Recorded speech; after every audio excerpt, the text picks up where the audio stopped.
ನಮ್ಮ ಅಂಗನವಾಡಿ ಕಾರ್ಯಕರ್ತೆಯರು ಮತ್ತು ಸಹಾಯಕಿಯರು ದೆಹಲಿಯಲ್ಲಿ ಸಂಸತ್ ಅಧಿವೇಶನ ನಡೆಯುವ ಸಂದರ್ಭದಲ್ಲಿ ಅಂಗನವಾಡಿ ಕಾರ್ಯಕರ್ತೆಯರು ಮತ್ತು ಸಹಾಯಕಿಯರ ಸಮಸ್ಯೆಗಳ ಬಗ್ಗೆ ಗಮನ ಸೆಳೆದು ನೆನೆಗುದಿಗೆ ಬಿದ್ದಿರ್ತಕ್ಕಂಥ ಅವರ ಹಲವಾರು ವರ್ಷದ ಬೇಡಿಕೆಗಳನ್ನು ಈಡೇರಿಸಬೇಕು ಅಂಥೇಳಿ ಒತ್ತಡ ಹಾಕಲಿಕ್ಕೆ ದೆಹಲಿ ಚಲೋ ಹೋರಾಟಕ್ಕೆ AITUC ಸಂಯೋಜಿತ ರಾಷ್ಟ್ರೀಯ ಅಂಗನವಾಡಿ ಫೆಡರೇಷನ್ ಇವತ್ತು ಕರೆ ಕೊಟ್ಟಿದೆ. ಸೊ ಅದರ ಭಾಗವಾಗಿ ಕರ್ನಾಟಕ ರಾಜ್ಯದಿಂದನೂ ಕೂಡ ಇವತ್ತು ಕರ್ನಾಟಕ ರಾಜ್ಯದ ಆಯ್ದ ಕೆಲವು ಪ್ರಮುಖ ನಮ್ಮ ನಾಯಕತ್ವದಲ್ಲಿರ್ತಕ್ಕಂಥ ಪ್ರತಿನಿಧಿಗಳು ಅಖಿಲ ಭಾರತ ಮಟ್ಟದ ಹೋರಾಟದಲ್ಲಿ ಪಾಲ್ಗೊಳ್ಳಿಕ್ಕೆ ಇವತ್ತು ಹೋಗ್ತಾ ಇದ್ದಾರೆ. ಸೊ ಅದರ ಭಾಗವಾಗಿ ಇವತ್ತು ಅದರ ವಿವರವನ್ನು ಕೊಡಲಿಕ್ಕೆ ನಾವು ಈ ಪತ್ರಿಕಾಗೋಷ್ಠಿಯನ್ನು ಇವತ್ತು ಕರೆದಿದ್ದೀವಿ. ಇವತ್ತು ನಮ್ಮ ಹೋರಾಟದ ಪ್ರಮುಖ ಉದ್ದೇಶ ಇವತ್ತು ಮಹಿಳಾ ಮತ್ತು ಮಕ್ಕಳ ಅಭಿವೃದ್ಧಿ ಇಲಾಖೆಯಲ್ಲಿ ಸಮಗ್ರ ಶಿಶು ಅಭಿವೃದ್ಧಿ ಯೋಜನೆ ಅಂತಕ್ಕಂಥ ಒಂದು ಯೋಜನೆ ಬಂದು 50 ವರ್ಷ ಆಗಿದೆ. ಈ ಯೋಜನೆ ಕೇಂದ್ರ ಮತ್ತು ರಾಜ್ಯ ಸರ್ಕಾರದ ಸಹಭಾಗಿತ್ವದಲ್ಲಿ ಯಾವ ತಳಮಟ್ಟದಲ್ಲಿರ್ತಕ್ಕಂತಹ ಬಡವರ ಗ್ರಾಮೀಣ ಪ್ರದೇಶದಲ್ಲಿರ್ತಕ್ಕಂಥ ಜನರ ಮಕ್ಕಳ ಮತ್ತು ಆ ಭಾಗದಲ್ಲಿರ್ತಕ್ಕಂತಹ ಮಹಿಳೆಯರು, ಬಾಣಂತಿಯರು, ಗರ್ಭಿಣಿಯರು ಇವರಲ್ಲಿರ್ತಕ್ಕಂತಹ ಅನಾರೋಗ್ಯ ಸಮಸ್ಯೆ, ಅಪೌಷ್ಟಿಕತೆ, ರಕ್ತಹೀನತೆ ಇತ್ಯಾದಿ ಸಮಸ್ಯೆಗಳನ್ನು ಇವತ್ತು ತೊಡೆದು ಹಾಕ್ತಕ್ಕಂಥ ನಿಟ್ಟಿನಲ್ಲಿ ಆರಂಭವಾಗಿರ್ತಕ್ಕಂಥದ್ದು ಸಮಗ್ರ ಶಿಶು ಅಭಿವೃದ್ಧಿ ಯೋಜನೆ. ಸೊ ಇದು ಕಳೆದ 50 ವರ್ಷಗಳಿಂದ ಇದೊಂದು ಯೋಜನೆಯಾಗಿಯೇ ಇವತ್ತು ಮುಂದುವರಿಸ್ಕೊಂಡು ಬರ್ತಾ ಇದ್ದಾರೆ. ಆ ಯೋಜನೆಯಲ್ಲಿ ಇವತ್ತು ಇಡೀ ದೇಶದಲ್ಲಿ ಸುಮಾರು 28 ಲಕ್ಷ ಕಾರ್ಯಕರ್ತೆಯರು ಮತ್ತು ಸಹಾಯಕಿಯರು ನಮ್ಮ ಸಂಪೂರ್ಣ ಅದೊಂದು ಜವಾಬ್ದಾರಿಯುತವಾಗಿ ಆ ಒಂದು ಸೇವೆಯಲ್ಲಿ ಇವತ್ತು ತೊಡಗಿಸ್ಕೊಂಡಿದ್ದಾರೆ. ಸೊ ಆ 28 ಲಕ್ಷ ಉದ್ಯೋಗಿಗಳು ಭಾಳ ನಿಸ್ವಾರ್ಥತೆಯಿಂದ ಏನು ದುಡಿತಿದ್ದಾರೆ ಅವರಿಗೆ ಅವರ ದುಡಿಮೆಗೆ ತಕ್ಕ ಇವತ್ತು ಸಂಭಾವನೆ ನೀಡಿದಲ್ಲಿ ಸರ್ಕಾರ ಇವತ್ತು ಮಹಿಳೆಯರ ಶ್ರಮಕ್ಕೆ ಇವತ್ತು ಅನ್ಯಾಯ ಎಸ್ತಾ ಇದೆ ಅಂತಕ್ಕಂಥದ್ದು ನಮ್ಮ ಗಂಭೀರವಾಗಿರ್ತಕ್ಕಂಥ ಇವತ್ತು ಸರ್ಕಾರದ ಮುಂದೆ ನಮ್ಮ ಆಕ್ಷೇಪ. ಕೇವಲ ಇವತ್ತು ಕರ್ನಾಟಕ ರಾಜ್ಯದಲ್ಲಿ 11ರಿಂದ 12 ಸಾವಿರದವರೆಗೆ ಅಷ್ಟೇ ಕಾರ್ಯಕರ್ತೆಯರಿಗೆ ಗೌರವಧನ ಕೊಡ್ತಾ ಇದ್ದಾರೆ. ಅದೇ ರೀತಿ ಸಹಾಯಕಿಯರಿಗೆ 6,500ರಿಂದ 7,000ದವರೆಗೆ ಮಾತ್ರ ಗೌರವಧನ ಕೊಟ್ಟು ಇವತ್ತು ದುಡಿಸ್ಕೊಳ್ತಾ ಇದ್ದಾರೆ. ಸೊ ಇವತ್ತಿನ ಜೀವನ ದರ, ಜೀವನ ಮಟ್ಟ ಇವತ್ತು ಭಾಳ ಕಾಸ್ಟ್ಲಿ ಆಗಿರ್ತಕ್ಕಂಥ ಈ ಸಂದರ್ಭದಲ್ಲಿ ಈ ಗೌರವ ಸಂಭಾವನೆಯಲ್ಲಿ ಆ ಮಹಿಳಾ ಕಾರ್ಯಕರ್ತೆಯರು ಮತ್ತು ಸಹಾಯಕಿಯರು ತಮ್ಮ ಬದುಕು ನಡೆಸೋದೇ ಇವತ್ತು ಭಾಳ ಕಷ್ಟಕರವಾಗಿರ್ತಕ್ಕಂಥ ಸ್ಥಿತಿಯಲ್ಲಿ ಅವರು ಇವತ್ತು ಶ್ರಮ ಪಡ್ತಾ ಇದ್ದಾರೆ. ಇವತ್ತು ಅಂಥ ಒಂದು ನಿಸ್ವಾರ್ಥತೆ ದುಡಿತಾ ಇರ್ತಕ್ಕಂಥ ಈ ಅಂಗನವಾಡಿ ವ್ಯವಸ್ಥೆಯಲ್ಲಿ ಆ ಮಹಿಳೆಯರಿಗೆ ನೀವು ಗೌರವ ಸಂಭಾವನೆ ಬದಲು ಅವರಿಗೊಂದು ವೇತನ ಕೊಡಬೇಕು ಅಂತಕ್ಕಂಥ ಹಲವಾರು ವರ್ಷಗಳ ನಮ್ಮ ಒತ್ತಾಯ ಸರ್ಕಾರ ಗಣನೆ ತೆಗೆದುಕೊಳ್ತಾ ಇಲ್ಲ. ಅದರಲ್ಲಿ ಇವತ್ತು ಈ ಅಂಗನವಾಡಿ ವ್ಯವಸ್ಥೆ ಎಷ್ಟರ ಮಟ್ಟಿಗೆ ಒಂದು ರೀತಿ ಗೊಂದಲಕ್ಕೆ ಒಳಗಾಗಿದೆ ಅಂದರೆ ಕೇಂದ್ರ ಸರ್ಕಾರದ ಪಾಲು ಮತ್ತು ರಾಜ್ಯ ಸರ್ಕಾರದ ಪಾಲು ಇದೆರಡೂ ಸೇರಿ ಈ ಅಂಗನವಾಡಿ ವ್ಯವಸ್ಥೆ ನಡಿಬೇಕಿವತ್ತು. ಎಲ್ಲ ವಿಚಾರದಲ್ಲೂ ಅಲ್ಲಿ ಬರ್ತಕ್ಕಂಥ ಆಹಾರ ಇರ್ಬೋದು, ಅಲ್ಲಿ ಬರ್ತಕ್ಕಂತಹ ಸಾಮಗ್ರಿಗಳು, ಅಲ್ಲಿ ಕೊಡ್ತಕ್ಕಂಥ ಸಂಭಾವನೆ ಇವೆಲ್ಲವೂ ಕೂಡ ಕೇಂದ್ರ ಮತ್ತು ರಾಜ್ಯ ಸರ್ಕಾರದ 60-40 ಅನುಪಾತದಲ್ಲಿ ಇವತ್ತು ಆ ಯೋಜನೆ ಜಾರಿಯಾಗಬೇಕು. ಆದರೆ ಕಳೆದ 14 ವರ್ಷಗಳಿಂದ ಕೇಂದ್ರ ಸರ್ಕಾರ ಯಾವುದೇ ರೀತಿಯ ವಿಶೇಷ ಅನುದಾನವನ್ನು ಈ ICDS ಸಮಗ್ರ ಶಿಶು ಅಭಿವೃದ್ಧಿ ಯೋಜನೆಗೆ ಬಿಡುಗಡೆ ಮಾಡದಲ್ಲೇ ಸಂಪೂರ್ಣವಾಗಿ ಇವತ್ತು ನಿರ್ಲಕ್ಷ್ಯ ವಹಿಸ್ತಾ ಇರ್ತಕ್ಕಂಥದ್ದು ನಾವು ನೋಡ್ತಾ ಇದ್ದೀವಿ. ಈಗಲೇ ಬಜೆಟ್ ಸೆಷನ್ ನಡೆಯುತ್ತೆ ರಾಜ್ಯದಲ್ಲಿ, ನಾವು ಬರ್ತಾಯಿದ್ದೀವಿ. ಸಾವಿರಾರು ಸಂಖ್ಯೆಯಲ್ಲಿ ಹೆಣ್ಮಕ್ಳು ಬರ್ತಾರೆ, ಧರಣ ಕೂರ್ತಾರೆ ಫ್ರೀಡಮ್ ಪಾರ್ಕಲ್ಲಿ. ಆ ಸಂದರ್ಭದಲ್ಲಿ ಈ ರಾಜ್ಯ ಸರ್ಕಾರ 500-1000 ರೂಪಾಯಿ ಹೆಚ್ಚಳ ಮಾಡಿ ನಾವೇನೋ ನಿಮ್ಮ ಅಂಗನವಾಡಿ ಹೆಣ್ಮಕ್ಳಿಗೆ ಭಾಳಷ್ಟು ಸಹಾಯ ಮಾಡಿದ್ದೀವಿ ಅಂಥೇಳಿ ಅವ್ರು ತನ್ನ ಜವಾಬ್ದಾರಿಯಿಂದ ಇವತ್ತು ತಪ್ಪಿಸ್ಕೊಳ್ತಕ್ಕಂಥ ಕೆಲಸ ಆಗ್ತಾಯಿದೆ. ಆದರೆ ಕಳೆದ 14 ವರ್ಷಗಳಿಂದ ಕೇಂದ್ರ ಸರ್ಕಾರ ತನ್ನ ಗೌರವ ಸಂಭಾವನೆಯಲ್ಲೂ ಕೂಡ ನಯಾ ಪೈಸೆಯನ್ನು ಕೂಡ ಹೆಚ್ಚಳ ಮಾಡಲಿಲ್ಲ. ಮತ್ತು ಅವ್ರು ಇವತ್ತು ಕೊಡ್ತಾ ಇರ್ತಕ್ಕಂಥದ್ದು ಅಂಗನವಾಡಿ ಕಾರ್ಯಕರ್ತೆಯರಿಗೆ ಮಾಸಿಕ ಅವ್ರ ಪಾಲು ಕೇವಲ 2,800 ರೂಪಾಯಿ ಮಾತ್ರ ಕೊಡ್ತಾಯಿದ್ದಾರೆ. ಇವತ್ತು ನಮ್ಮ ಅಂಗನವಾಡಿ ಹೆಣ್ಮಕ್ಳಿಗೆ 11,500ರಿಂದ 12,500 ಸೇವಾ ಒಂದು ಗೌರವಧನವಾಗಿ ಅವರ ಸೇವಾಧಾರಿತವಾಗಿ ಸ್ಲ್ಯಾಬ್ ವೈಸು ಅವ್ರಿಗೆ 3 ಹಂತದ ಸ್ಲ್ಯಾಬನ್ನು ಕೊಟ್ಟು 11,500ರಿಂದ 12,000 ರೂಪಾಯಿವರೆಗೂ ಇವತ್ತು ಗೌರವಧನ ಕೊಡ್ತಾಯಿದ್ದಾರೆ. ಕಳೆದ ಈ ಬಜೆಟಲ್ಲಿ ಏನೂ ಏರಿಕೆ ಆಗಿಲ್ಲ. ಹಿಂದಿನ ಬಜೆಟಲ್ಲಿ ರಾಜ್ಯ ಸರ್ಕಾರ 1,000 ರೂಪಾಯಿ ಹೆಚ್ಚಳ ಮಾಡಿತು. ಆದರೆ ಕೇಂದ್ರ ಸರ್ಕಾರ ನನ್ನ ಜವಾಬ್ದಾರಿಯೇ ಇಲ್ಲ ಅನ್ನೋ ರೀತಿಯಲ್ಲಿ ಇವತ್ತು ನುಂಚ್ಕೊಳ್ತಾ ಇದೆ. ಅದು ಇವತ್ತು ನಮ್ಮ ಅಂಗನವಾಡಿ ಹೆಣ್ಮಕ್ಳಿಗೆ ಕೆಲಸ ಮಾತ್ರ ಕೇಂದ್ರ ಸರ್ಕಾರದ ಕೆಲಸನೇ ಭಾಳ ಹೆಚ್ಚು ಇವತ್ತು ಆಗ್ತಾ ಇರ್ತಕ್ಕಂಥದ್ದು. ಈಗಾಗಲೇ ಪೋಷಣೆ ಅಭಿಯಾನ ಅಂತ ತಾವು ನೋಡ್ತಾ ಇದ್ದೀರಿ.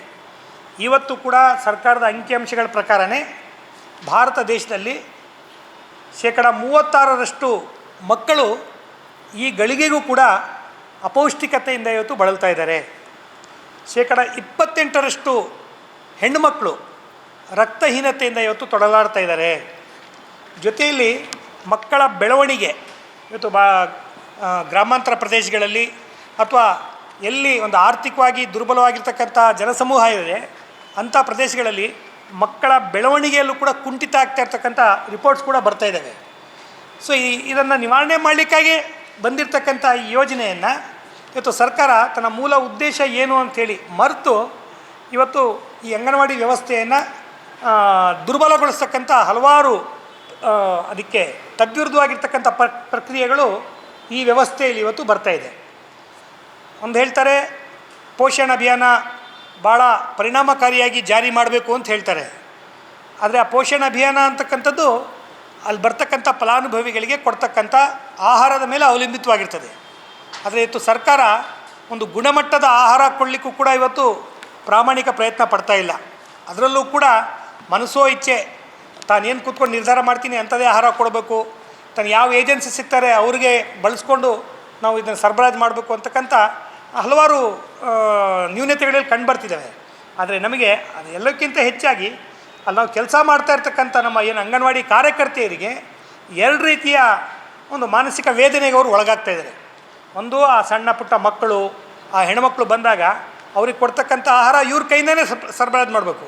ಅದು ನೋಡಿದಾಗ ಗುಣಮಟ್ಟ ಚೆನ್ನಾಗಿಲ್ಲದೆ ಇದ್ದರೆ ಅವ್ರಿಗೆ ಒಂದು ರೀತಿ ಆತಂಕ. ಅಷ್ಟು ಶ್ರಮಪಟ್ಟು ಕೆಲಸ ಮಾಡ್ತಾ ಇರ್ತಕ್ಕಂಥವ್ರು ಮತ್ತು ಮನೆಗೆ ಹೋಗಿ ಏನಾದ್ರು ನೆಮ್ಮದಿಯಾಗಿ ಒಂದಿಷ್ಟು ಗಂಜಿ ಮಾಡ್ಕೊಂಡು ಕುಡಿಯೋಣ ಅಂದರೆ ಕೈ ತುಂಬ ಸಂಬಳ ಇಲ್ಲ.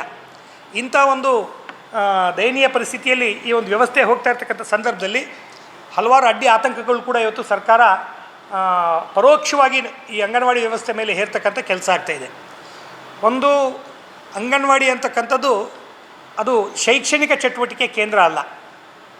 ಅಂಗನವಾಡಿ ಅಂತಕ್ಕಂಥದ್ದು ಅಲ್ಲಿ ಏನು ಶೂನ್ಯದಿಂದ 6 ವರ್ಷದ ವಯೋಮಿತಿಯ ಒಳಗಿನ ಮಕ್ಕಳು ಬರ್ತಾರೆ, ಅವರ ಪೌಷ್ಟಿಕ, ಅವರ ಆರೋಗ್ಯ, ಅಲ್ಲಿ ಬಾಣಂತಿಯರು, ಗರ್ಭಿಣಿಯರು, ಫಲಾನುಭವಿಗಳು ಬರ್ತಾರೆ, ವೃದ್ಧರು ಬರ್ತಾರೆ, ಅವರನ್ನು ನಿಗಾವಣೆ ಮಾಡಿ ಅವ್ರಿಗೆ ಬೇಕಾಗಿರ್ತಕ್ಕಂಥ ಅಪೌಷ್ಟಿಕತೆಯ ವಿರುದ್ಧವಾಗಿರ್ತಕ್ಕಂಥ ಏನೇನು ಕ್ರಮಗಳಿದೆ ಅದು ಕೈಗೊಳ್ಳಿಕ್ಕಿರ್ತಕ್ಕಂಥದ್ದು. ಅದು ಸರ್ಕಾರ ಏನು 2020-21 ಇಸ್ವಿಯಲ್ಲಿ ಜಾರಿಗೊಳಿಸಿದಂತಹ ರಾಷ್ಟ್ರೀಯ ಶಿಕ್ಷಣ ನೀತಿಯಲ್ಲಿ ಇದೊಂದು ಶಿಕ್ಷಣದ ಭಾಗ ಅಂಥೇಳಿ ಪರಿಗಣನೆ ಮಾಡೋ ಮುಖಾಂತರ ಈ ಅಂಗನವಾಡಿ ವ್ಯವಸ್ಥೆಯ ವಯೋಮಿತಿಯಲ್ಲಿ ಬರ್ತಕ್ಕಂಥ ಮಕ್ಕಳನ್ನು ಕೂಡ ಆ ಶಿಕ್ಷಣ ವ್ಯವಸ್ಥೆಗೆ ತಂದು ಅವರ ಪೌಷ್ಟಿಕಾಂಶದ ಹಕ್ಕೇನಿದೆ ಆ ಹಕ್ಕಿಗೆ ಚ್ಯುತಿ ತರ್ತಕ್ಕಂಥ ಕೆಲಸ NEP ಮೂಲಕ ಇವತ್ತು ಕೇಂದ್ರ ಸರ್ಕಾರ ಇವತ್ತು ಮಾಡಿಕೊಟ್ಟಿದೆ. ಸೊ ಇದನ್ನೇ ಕಾಯ್ತಾ ಇರ್ತಕ್ಕಂಥ ಈ ಬೇರೆ ಬೇರೆ ಖಾಸಗಿ ಶಿಕ್ಷಣ ಸಂಸ್ಥೆಗಳು LKG, UKG, ಬೇಬಿ ಸಿಟ್ಟಿಂಗ್ಸ್ ಅಂಥೇಳಿ ಆರಂಭ ಮಾಡಿ ಅಲ್ಲಿ ಯಾರು ಇವತ್ತು ಹಣ ಕೊಟ್ಟು ಸೇರಲಿಕ್ಕೆ ಆಸಕ್ತಿ ಇದ್ದಾರೆ ಅಂಥ ಮಕ್ಕಳನ್ನ ಆ ಕಡೆ ಸೆಳ್ಕೊಂಡು ಇವತ್ತು ಅಂಗನವಾಡಿ ವ್ಯವಸ್ಥೆಗೆ ಈ ಮಕ್ಕಳೇ ಬರದೇ ಇರತಕ್ಕಂಥ ಸ್ಥಿತಿ. ಮತ್ತು ಯಾರೋ ನಾನು ಅಂಗನವಾಡಿ ಕಳಿಸ್ಬೇಕು ಅಂತಕ್ಕಂಥ ಪೋಷಕರ ಅಭಿಪ್ರಾಯಕ್ಕೂ ಕೂಡ ಅವರು ಅದನ್ನು ನನ್ನ ಮಗ ಅಲ್ಲಿಗೆ ಹೋಗ್ತಾ ಇದ್ದಾನೆ, ನಾನು ಅಂಗನವಾಡಿಗೆ ಯಾಕೆ ಕಳಿಸ್ಬೇಕು ಅಂತಕ್ಕಂಥ ಭೇದ ಭಾವ ಸೃಷ್ಟಿ ಮಾಡ್ತಕ್ಕಂಥ ಸಾಮಾಜಿಕ ವಾತಾವರಣ ಒಂದು ಕಡೆ ಇವತ್ತು ಸೃಷ್ಟಿಯಾಗ್ತಾಯಿದೆ. ಸೊ ಇದ್ರ ಜೊತೆಲಿ ಸರ್ಕಾರ ಮತ್ತೊಂದು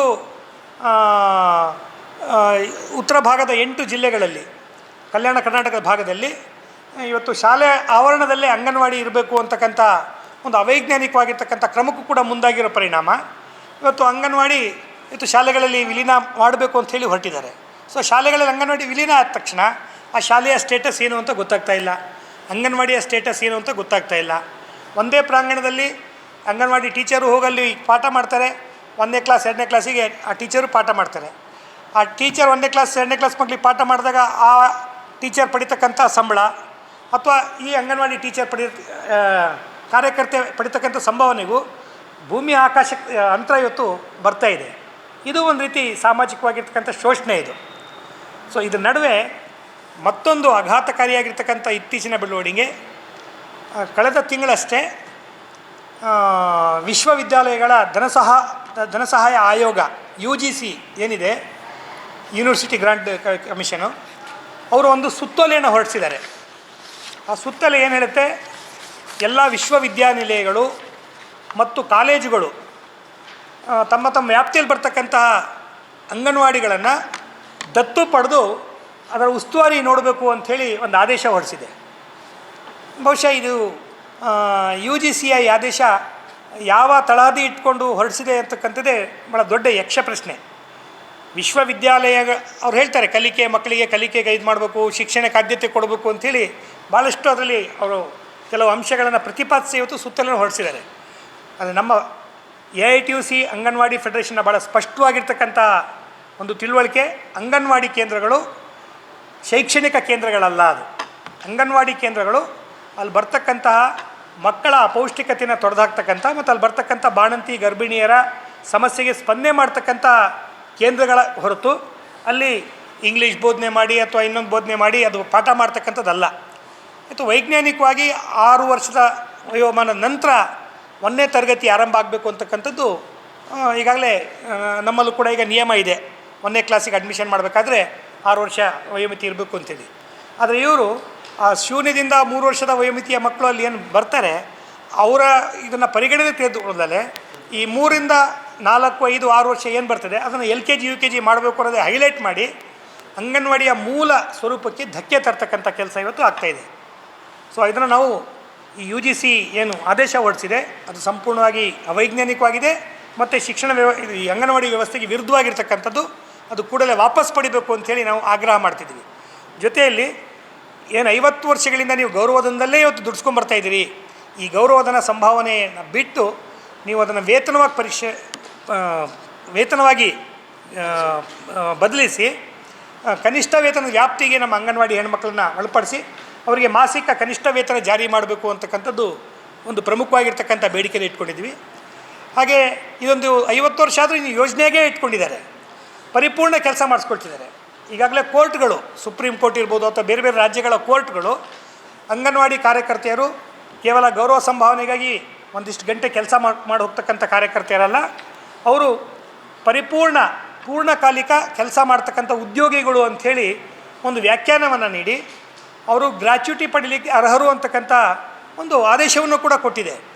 ಆದರೆ ಇವತ್ತು ಯಾವುದೇ ರಾಜ್ಯ ಸರ್ಕಾರಗಳಾಗಲಿ ಕೇಂದ್ರ ಸರ್ಕಾರಗಳಾಗಲಿ ಆ ಸುಪ್ರೀಂ ಕೋರ್ಟ್ ತೀರ್ಪನ್ನು ಯಥಾವತ್ತಾಗಿ ಜಾರಿಗೊಳಿಸಲಿಕ್ಕೆ ಮುಂದಾಗಿಲ್ಲ.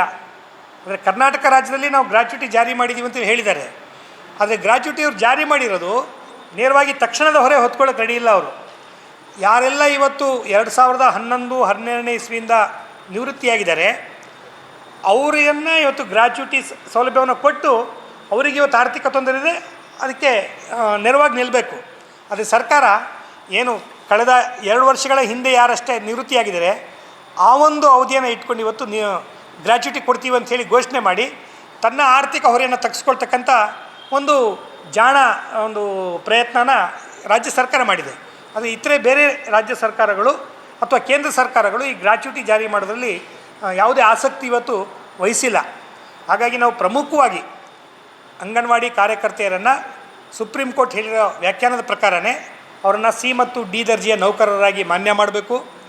ಅವರಿಗೆ ಕನಿಷ್ಠ ವೇತನ ವ್ಯಾಪ್ತಿಗೆ ಒಳಪಡಿಸಿ ಗೌರವಧನ ಸಂಭಾವನೆಗೆ ಬದಲಿಗೆ ಕನಿಷ್ಠ ವೇತನವನ್ನು ಕೊಡಬೇಕು, ಗ್ರ್ಯಾಚ್ಯುಟಿ ಸೌಲಭ್ಯ ಕೊಡಬೇಕು ಅಂತಕ್ಕಂಥ ಪ್ರಮುಖ ಅಂಶವನ್ನು ಇಟ್ಕೊಂಡು ನಾವು ಬರುವ ಏಪ್ರಿಲ್ 21ರಿಂದ 23ನೇ ತಾರೀಕಿನವರೆಗೆ ದೆಹಲಿಯ ಜಂತರ್ ಮಂತರ್ನಲ್ಲಿ 3 ದಿನಗಳ ಕಾಲ ಧರಣಿ ಸತ್ಯಾಗ್ರಹವನ್ನು ಹಾಕ್ಕೊಳ್ಳಿಕ್ಕೆ ಇಡೀ ದೇಶದ ನಮ್ಮ AITUC ನೇತೃತ್ವದ ಅಂಗನವಾಡಿ ಫೆಡರೇಷನ್ಗಳು ಇವತ್ತು ತೀರ್ಮಾನ ಮಾಡಿದ್ದಾವೆ. ಅದರ ಭಾಗವಾಗಿ 8-10 ರಾಜ್ಯಗಳು ಒಂದೊಂದು ದಿನ ಪ್ರತಿದಿನ 8-10 ರಾಜ್ಯಗಳು ನಿರಂತರವಾಗಿ 3 ದಿನ ಅಲ್ಲಿ ಪ್ರತಿಭಟನೆ ಮಾಡೋ ಮುಖಾಂತರ ಇವತ್ತು ಕೇಂದ್ರ ಸರ್ಕಾರದ ಗಮನ ಸೆಳೆದು ನಮ್ಮ ಬೇಡಿಕೆಗಳನ್ನು ಇತ್ಯರ್ಥಪಡಿಸಬೇಕು ಅಂತಕ್ಕಂಥ ಒಂದು ಆಗ್ರಹವನ್ನು ಮಾಡಲಿಕ್ಕೆ ಕೊಟ್ಟಿದ್ವಿ. ಕರ್ನಾಟಕ ರಾಜ್ಯದಿಂದಲೂ ಕೂಡ ಇವತ್ತು ನಮ್ಮ ಸಂಘಟನೆ ಇರ್ತಕ್ಕಂಥ ಸುಮಾರು 22 ಜಿಲ್ಲೆಗಳಿಂದ ಅಲ್ಲಿ ನಾವು ಆಯ್ದ ಕೆಲವು ನಮ್ಮ ಲೀಡರ್ಶಿಪ್ಪಲ್ಲಿ ಇರ್ತಕ್ಕಂಥ ನಮ್ಮ ಪದಾಧಿಕಾರಿಗಳು ಸೇರಿ 250ಕ್ಕೂ ಹೆಚ್ಚು ಜನ ನಮ್ಮ ರಾಜ್ಯದಿಂದ ಕೂಡ ಆ ಜಂತರ್ ಮಂತರ್ ಒಂದು ಹೋರಾಟದಲ್ಲಿ ನಾವು ಭಾಗವಹಿಸ್ತಾ ಇದ್ದೀವಿ ಅಂತಕ್ಕಂಥ ವಿಚಾರ ಹೇಳ್ತೀನಿ. ನಮ್ಮ ಕಾರ್ಯಕ್ರಮಗಳನ್ನು ನೀವು ನೋಡ್ತಾ ಇದ್ರೆ ನಮ್ಮ ಚಾನೆಲ್ ಅನ್ನ ಸಬ್ಸ್ಕ್ರೈಬ್ ಮಾಡಿ, ಪಕ್ಕದ ಬೆಲ್ ಐಕನ್ ಒತ್ತಿ ನಮ್ಮನ್ನ ಬೆಂಬಲಿಸಿ. ಹಾಗೆ ನಮ್ಮ ಕಾರ್ಯಕ್ರಮಗಳನ್ನ ಲೈಕ್ ಮಾಡಿ, ಕಮೆಂಟ್ ಮಾಡಿ, ಅದನ್ನ ಬೇರೆಯವರಿಗೂ ವಾಟ್ಸ್ಆಪ್ ಮೂಲಕ ಶೇರ್ ಮಾಡಿ. ನೀವು ಹೀಗೆ ಮಾಡಿದಾಗ ನಮ್ಮ ಚಾನೆಲ್ ಇನ್ನಷ್ಟು ಮತ್ತಷ್ಟು ಜನರಿಗೆ ತಲುಪಲು ನೀವು ನಮ್ಮೊಂದಿಗೆ ಸಹಕರಿಸಿದ ಹಾಗಾಗುತ್ತೆ. ಇದು ನೀವು ಯಾವುದೇ ಖರ್ಚಿಲ್ಲದೆ ಕೆಲವೇ ಸೆಕೆಂಡುಗಳಲ್ಲಿ ನೀಡಬಹುದಾದ ಸಹಕಾರ. ಧನ್ಯವಾದಗಳು.